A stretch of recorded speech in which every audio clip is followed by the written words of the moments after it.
demu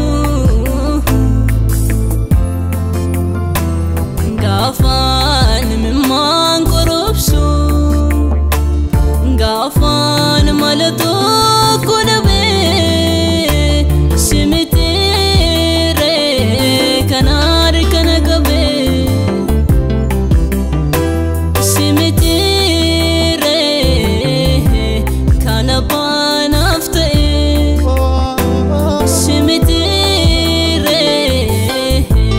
kanaran nage simitire simitire simitire simitire kanaban afte simitire simitire simitire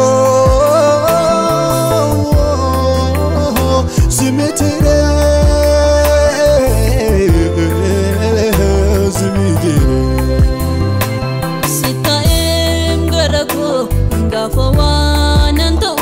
walale dinni ko rege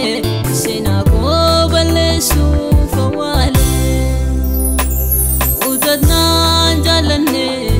sila badera jojobudi kake kuno bikilera udadna jalane sila badera jojobudi kake kuno bikilera udadna jalane sila badera jojobudi kake kuno bikilera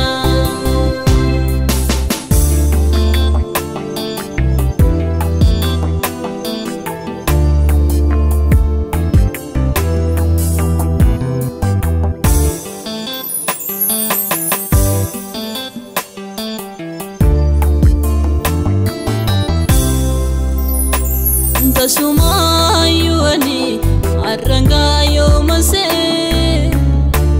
duduba koyo yadu sinje ndoli fararge ndanu danarati tasanji chiramne amali kenati ndoli fararge ndanu danarati tasanji chiramne amali kenati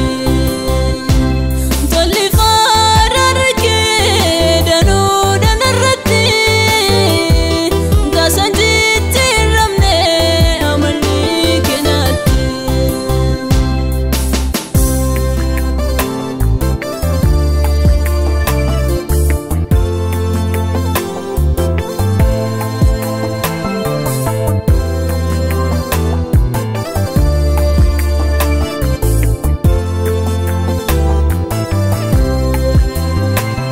aliko snowine all sente manako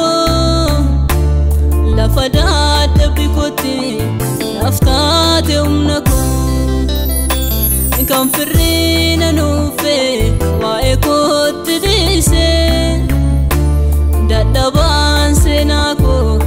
yesus mise kan firina nufe wa ekot dise dadaban senako yesus mise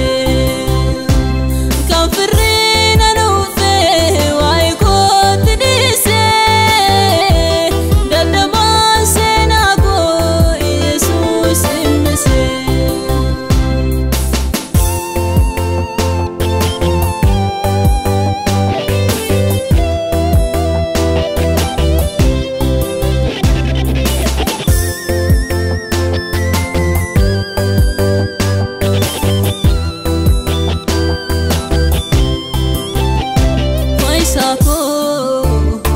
maltu ibsa jechusi madalu ana walchu kanata te garanko walalu faisako Sako maltu ibsa jechi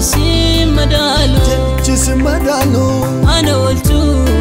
Oju kana tate garango Wallalo ati kullu da sirri ati kullu da sirri Kullu dasi ati kullu da sirri ati kullu da sirri Ati Kullu dam sirri Ati Kullu dam